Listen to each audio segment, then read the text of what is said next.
Hey, welcome into Inside Toppers Baseball. I'm Cody Shook alongside Coach Burgle. We're here to recap the Concord and UVA Wise series, and the player of the week was Ethan Estes for the second week in a row. He had 5 hits, 3 RBIs, 2 home runs, and 10 putouts in the field. So can you touch on him and the rest of the hitters?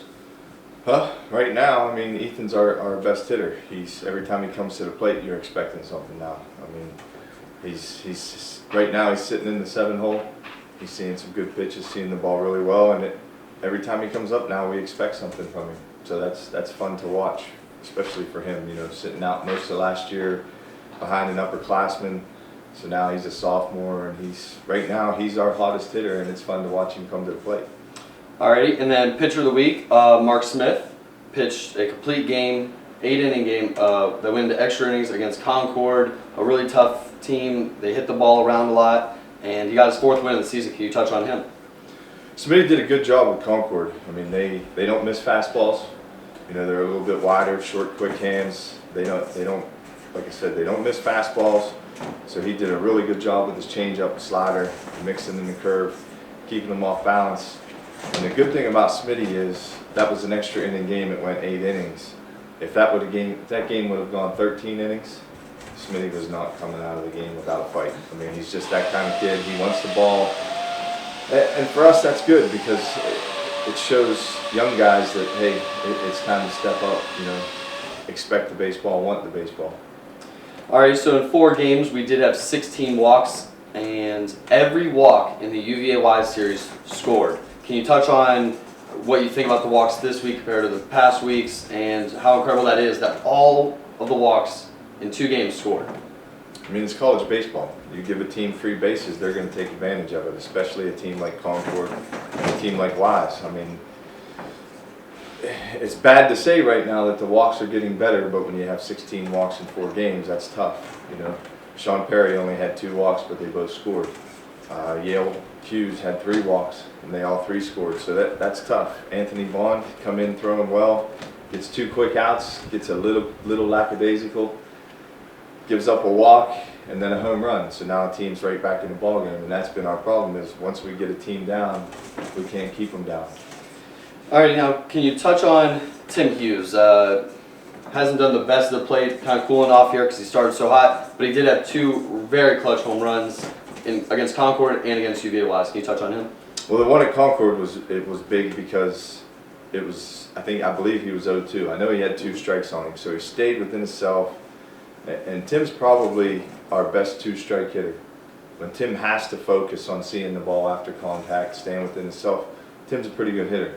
Those first 2 strikes sometimes for Tim, you know, his head comes flying out, and you almost say that he's trying to kill the ball, but you know, just some verbal commands to Tim that we yell at him to stay within yourself and see the ball after contact. And he had to cool off a little bit. I don't necessarily think that he's cooled off. I think he's run into some situations now where he's pressing a little bit. You know, we have other guys pressing. Jordan Myers pressing to the point where he actually tried to lay a bunt down, and that's not Jordan's game.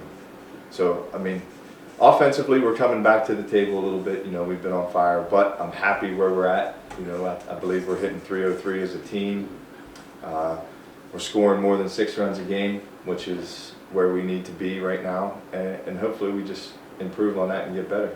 Yeah, that was my next point. We are batting over 300 now as a team, and we've steadily increased each week. Do you think that has come into play with getting on the field, taking BP on the field every day, stuff like that, or? Oh, everyday reps are huge. Now that we're at a point where we're playing either every day or we're taking BP every day, guys are starting to get in the groove, starting to realize I need to barrel the ball up. You know, we have a couple holes in the lineup yet that, you know, some weak rollover ground balls constantly, but it's going to come. They're going to start hitting line drives, start doing what their job is at the plate.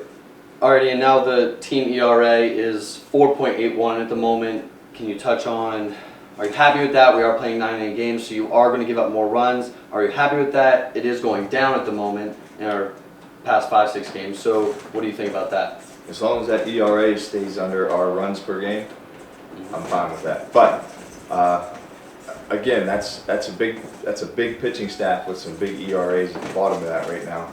Guys that are struggling, so that inflates that ERA a little bit. But I'm happy with it. We know our weekend guys are every time that any one of those 4 weekend guys steps on the mound, we have a chance to win a game. Now, it's whether or not the offense and the defense picks them up when they do have a bad day. Yale Hughes wasn't particularly sharp at Glenville, wasn't particularly sharp at Concord, although he was close. That's when the offense and the defense stepped up around him. Alrighty, and now this weekend's games, Friday and Saturday, right here behind us. West Virginia Wesleyan, they're 7-10 coming into the game, batting .255 as a team. What are we going to do to attack them, try to take 2 from them? We did take 3 out of 4 from them last season, so what are we doing this week to prepare for them? Not much different with Wesleyan. It's just a matter of throwing strikes, keeping the free bases down, and we finally get a chance to play on our home turf, which is fun because we know the bounces. Mm-hmm. We know, on our infield, we're a much better team on grass than we are on turf. And that's most teams can't say that, but when we get the advantage of playing here at home, it's to our liking. Plus, with 5 left-handed guys that we use, 4 in the lineup, 1 is an off-the-bench pinch hitter. With a short porch and right here, it should be fun to see if we can start getting the ball out of the ballpark a little bit. Mm-hmm. And then Glenville State on Saturday, they're 4-16 coming into the game. We've beaten them twice already, but they've gotten hot lately. They're 3-1 in conference play, beating Fairmont twice and Shepherd once. Now those are 2 tough teams in the North Division. Coach Mullins is starting to figure it out.